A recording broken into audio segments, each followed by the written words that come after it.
उसी के साथ हर साल हमें लग रहा है कि 2011-12 के बाद से हर साल 25 जनवरी को मतदाता जागरूकता दिवस मनाया जाता है, राष्ट्रीय मतदाता दिवस के रूप में।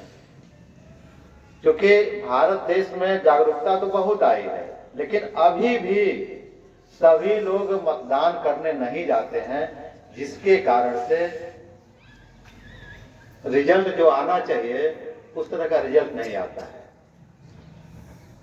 इस नाते सरकार को बार बार यह अभियान चलाना पड़ता है। जिस दिन 100% मतदान हो गया तो समझ लीजिए कि यह अभियान पूरा हो गया। कितना हो पाता है? 60%, 65%, 70%, 75%। बहुत ज्यादा मतदान होता है कब? जब प्रधानी का चुनाव होता है तब 80-85% तक पहुंचता है, तभी 100% पहुंचता नहीं है।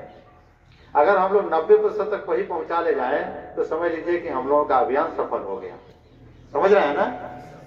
उसी अभियान के तहत सरकार के तरफ से तरह तरह की योजनाएं भी चलाई जाती हैं। जैसे अभी कुछ बच्चे स्लोगन प्रतियोगिता किए होंगे, कुछ बच्चे निबंध प्रतियोगिता किए होंगे, कुछ बच्चे वाद विवाद प्रतियोगिता में रहे होंगे, कुछ बच्चे इसमें मेहंदी प्रतियोगिता में रहे होंगे। इसके बाद एक रैली के माध्यम से भी हम लोग जागरूक करेंगे क्षेत्र के लोगों को। तो बेटा, यह इस अभियान का मात्र उद्देश्य दिखावा नहीं है। आप जितने लोग हैं उतने घरों से हैं, उतने गांवों से हैं, तो आप उन घरों में, उन गांवों में बताइए कि मत देना आपका अधिकार है और सरकार का आप अंश बनते हैं। जो सरकारें बनती हैं तो आप मत देते हैं तभी सरकारें बनती हैं, तो आपका अंश उनमें आ गया और आपके लिए सरकारें काम करती हैं। इसलिए सही तरीके से बिना किसी लालच में आए मतदान करना है। और उसी के संदर्भ में एक शपथ लेनी है। और शपथ जानते हैं ना, आप लोग कहते हैं ना कसम खाते हैं, सही बोलते हैं। उसी तरह से यह शपथ है कि आप इसके अनुरूप ही लोगों को जागरूक करेंगे मतदान के लिए। ठीक, तो हम शुरू करें। सभी लोग दाहिना हाथ आगे बढ़ा लें। हम पहले बोलेंगे, फिर उसके बाद आप लोग बोलेंगे। ठीक? हम भारत के नागरिक लोकतंत्र में अपनी पूर्ण आस्था रखते हुए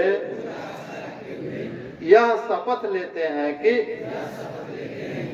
हम अपने देश की लोकतांत्रिक परंपराओं की मर्यादा को बनाए रखेंगे तथा स्वतंत्र, निष्पक्ष एवं शांतिपूर्ण निर्वाचन की गरिमा को अक्षुण्ण रखते हुए निर्भीक होकर धर्म, वर्ग, जाति, समुदाय, भाषा अथवा अन्य किसी भी प्रलोभन से